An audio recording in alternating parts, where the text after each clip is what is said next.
And hi, welcome to JJ kitchen. JJ கிச்சனில் இன்றைக்கி நம்ம பார்க்க போகிறது நோய் நிவாரணியாக இருக்கக்கூடிய பிரண்டை துவையல் தாங்க. எப்படி செய்யலான்னு பார்க்க போகிறோம். இது நம்ம முன்னோர்கள் செய்த அதே மெத்தடோட மாறாமல் நம்ம செய்ய போகிறோம். வாங்க இது எப்படி செய்யலான்னு பார்க்கலாம். அதுக்கு நம்ம இப்போது பிரண்டையை க்ளீன் பண்ணிக்கலாம். ஃபஸ்ட்டு பிரண்டை க்ளீன் பண்ண சொல்ல அதுதாங்க பெரிய விஷயமே. அது கை கொஞ்சம் நமைச்சல் எடுக்கிற மாதிரி இருக்கும். அதனாலேயே நிறைய பேர் வாங்கிட்டு யூஸ் பண்ண மாட்டாங்க. ஏன் வாங்கக்கூட மாட்டாங்க. நானே வாங்கிட்டு நிறைய தடவை தூர போட்டிருக்காங்க. ஆனால் இந்த மாதிரி நீங்கள் க்ளீன் பண்ண சொல்ல அந்தளவுக்கு அரிப்போ நமைச்சலோ இருக்காது. நீங்கள் ஃபஸ்ட்டு கையில் நல்லா ஒரு நல்லெண்ணெய் தேய்ச்சிக்கோங்க. ஃபுல்லுமே நல்லா அப்ளை பண்ணிக்கோங்க. விரல் எடுக்கல எல்லாத்துலேயும் பண்ணிவிட்டு இந்த மாதிரி 2 ஜாயிண்ட் இருக்கு இல்லையா, அந்த ஜாயிண்ட்டை கட் பண்ணிவிட்டு இந்த 4 சைடும் நார் மாதிரி வருங்க. நம்ம முருங்கைக்காலாம் எடுப்போம் இல்லையா, அந்த மாதிரி நார், பீன்ஸுக்கு வர மாதிரி நார் வருங்க. இந்த பாருங்கள், இந்த 2 எட்ஜையும் நம்ம தண்டு மாதிரி இருக்கிறத கட் பண்ணிடணும். 2 சைட்லேயும் உள்ளது அந்த ஜாயிண்ட் வரதில் கட் பண்ணிடணும். அந்த நடுவில் இருக்கிற பாட்டை மட்டும் எடுத்துகிட்டு 4 சைடு எடுக்கணும். அவ்வளோதாங்க. இந்த மாதிரி நல்லெண்ணெய் சேர்த்துட்டு பண்ண சொல்ல கை அரிக்காதுங்க. இந்த மாதிரி முத்தலாக இருக்கிறத கண்டிப்பாக சேர்க்காதீங்க. அது நான் யூஸும் கிடையாது. இந்த மாதிரி பிஞ்சு பிரண்டையாக இருக்கிறத எடுத்துக்கோங்க. இது கீரைக்காரங்க கொண்டு வந்தாங்க. எல்லாமே கலந்துருக்கு. அதனால் நான் முத்தலாக இருக்கலாம் நிறையவே கழிச்சிட்டேன். நல்லா இருக்கிறத மட்டும்தான் நான் எடுத்துக்கிட்டேன். இந்த மாதிரி சீவிக்கிட்டால் அவ்வளோதாங்க. நம்மளுக்கு க்ளீன் பண்ணுறது ரொம்ப ஈஸி தாங்க. அது நமைச்சல் மட்டும் தான். உங்களுக்கு ரொம்ப நமைக்குது அப்படின்னு ஃபீல் பண்ணிங்கன்னா தாராளமாக க்ளவுஸ் போட்டு பண்ணுங்கள், தப்பே கிடையாது. இல்லாட்டா இந்த மாதிரி பண்ணுங்கள். இதை நம்ம வீட்லேயே கூட வளர்க்கலாங்க அழகாக. இந்த இருக்குல்லையா, இந்த 2 ஜாயிண்ட்டும் மண்ணுக்குள்ளே புதையிற மாதிரி சின்ன தொட்டியில் வச்சா கூட அழகாக வந்துடுங்க. நான் கூட வச்சு பார்த்தேன், நல்லாவே வந்தது. இது வெட்டினதுக்கப்புறம் நம்ம இப்போ எல்லாத்தையும் பிரண்டையை கட் பண்ணிட்டோம். இதுக்கப்புறம் இந்த லைட்டாக இந்த இடத்துல மட்டும் ஒரு நமைச்சல் லைட்டாக இருந்துச்சு. நான் அதுக்கு என்ன பண்ணேன்னா நல்ல சுடுதண்ணி எடுத்துகிட்டு வச்சு அதில் கையை ஒரு 2 நிமிஷம் இப்படி வச்சு எடுத்தேங்க.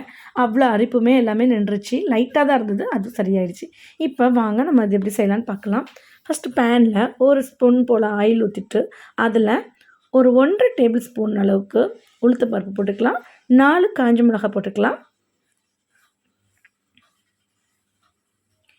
போட்டு உளுத்தப்பருப்பு நல்ல பொன்னிறமானதுக்கப்புறம் அதில் 10 பல் பூண்டு, ஒரு 10 பொடி வெங்காயம், ஒரு சின்ன துண்டு இஞ்சி, இவ்வளோத்தையும் கட் பண்ணி இஞ்சி மட்டும் கட் பண்ணிவிட்டு மற்றதெல்லாம் அப்படியே முழுசாக சேர்த்துக்கலாம். இது எல்லாமே வெங்காயம் போடுறது உங்களோட ஆப்ஷனல் தான். போட்டால் நல்லாயிருக்கும். கூடவே ஒரு 2 கொத்து கருவேப்பிலை போட்டிருக்கேன். போட்டு ஓரளவு நல்லா ஓரளவு லைட்டாக வதங்கினதுக்கப்புறம் கொத்தமல்லி ஒரு பிடி போடுங்க. இது எல்லாம் போட்டு செய்ய சொல்ல நல்ல வாசமாகவும் டேஸ்ட்டாகவும் இருக்குங்க. ஒரு 1/4 டீஸ்பூன் போல் பெருங்காயத்தூள். இதெல்லாம் வதங்கினதுக்கப்புறம் லைட்டாக வதங்கினதுக்கப்புறம் பெருங்காயத்தூள், ஒரு 3 டீஸ்பூன் அளவுக்கு தேங்காய் துருவல், 3 டீஸ்பூன் அளவுக்கு மட்டும் சேர்த்தா போதும். இவ்வளோத்தையும் சேர்த்து நல்லா வதக்கிட்டு தேங்காய் ஓரளவு வதங்கினதுக்கப்புறம் நம்ம இதில் புளி, ஒரு சின்ன நெல்லிக்காய் சைஸ் அளவுக்கு புளி சேர்த்துக்கலாம். இது புளி சேர்த்தா தான் நம்மளால் இது சாப்பிட முடியும். இல்லாட்டா அந்த நமைச்சல் இருக்கு இல்லையா, அது உள்ளக்க நம்ம தொண்டையுமே இன்ஃபெக்ட் பண்ணணும். அதனால லைட்டாக புளி சேர்த்துக்கலாம். ஒரு சின்ன நெல்லிக்காய் அளவுக்கு புளி சேர்த்துட்டு அதை வேறு பிளேட்டுக்கு மாற்றி ஆற வச்சிடலாம். இப்போ இதில் ஆயில் சேர்த்துட்டு இந்த பிரண்டையை மட்டும் தனியாக நம்ம வதக்கி எடுத்துக்கணுங்க. இது நல்லாவே அந்த ஈரப்பதம் குறையிற அளவுக்கு நல்லாவே வதங்கிக்கணும். கரிஞ்சிடக்கூடாது. மிதமான சூட்டில் வச்சு இந்த மாதிரி நல்லா வறுத்து எடுத்துக்கலாம். இது ரொம்பவே இந்த போன் பிரச்சனைக்கு நமக்கு போன் ஹீலிங்காக இது செயல்படுதுங்க. ஃப்ராக்சரான எலும்பை கூட சரி பண்ணுற அளவுக்கு இதுக்கு சக்தி இருக்காங்க. கண்டிப்பாக இதை டெய்லி நம்ம ஃபுட்டில் எடுத்துக்கிட்டால் 10 நாள் ஒரு மாதம் தொடர்ந்து எடுத்துக்கிட்டால் வலி, இடுப்பு வலி, நம்மளுக்கு இந்த முழங்கால் வலி இதெல்லாம் கண்டிப்பாக குறையும்னு சொல்கிறாங்கங்க. கண்டிப்பாக ட்ரை பண்ணி பாருங்கள்.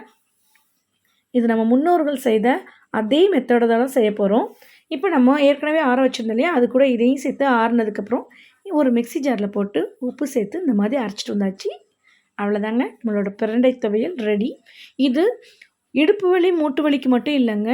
நம்மளுக்கு இந்த மெட்டபாலிக் சிண்ட்ரோம், அதாவது இந்த தசை நார்ச்சிதைவு நோயின்னு சொல்லுவாங்க இல்லையா, அந்த மாதிரி பிரச்சனை வராமல் கூட இது தடுக்குங்க குழந்தைங்களுக்குலாம் கொடுத்தா. அதனால் இது கண்டிப்பாக எல்லாருமே ட்ரை பண்ணி பாருங்கள். அதுக்கு கொலஸ்ட்ராலுக்கு, சுகர் மேனேஜ்மெண்ட்டுக்கு, டைஜஷனுக்கு, கேஸ் ப்ராப்ளத்துக்கு, இந்த மாதிரி நிறைய நோய்க்கு அருமருந்தாக இருக்குங்க. இது நம்ம புளி சேர்த்து அரைச்சிருக்கனால 10 நாள் வரைக்குமே ஃப்ரிட்ஜில் வச்சு கெடாமல் யூஸ் பண்ணிக்கலாம். கண்டிப்பாக ட்ரை பண்ணி பாருங்கள். இந்த வீடியோ உங்களுக்கு பிடிச்சிருந்தா லைக் பண்ணி ஷேர் பண்ணி சப்ஸ்கிரைப் பண்ணி தேங்க்யூ.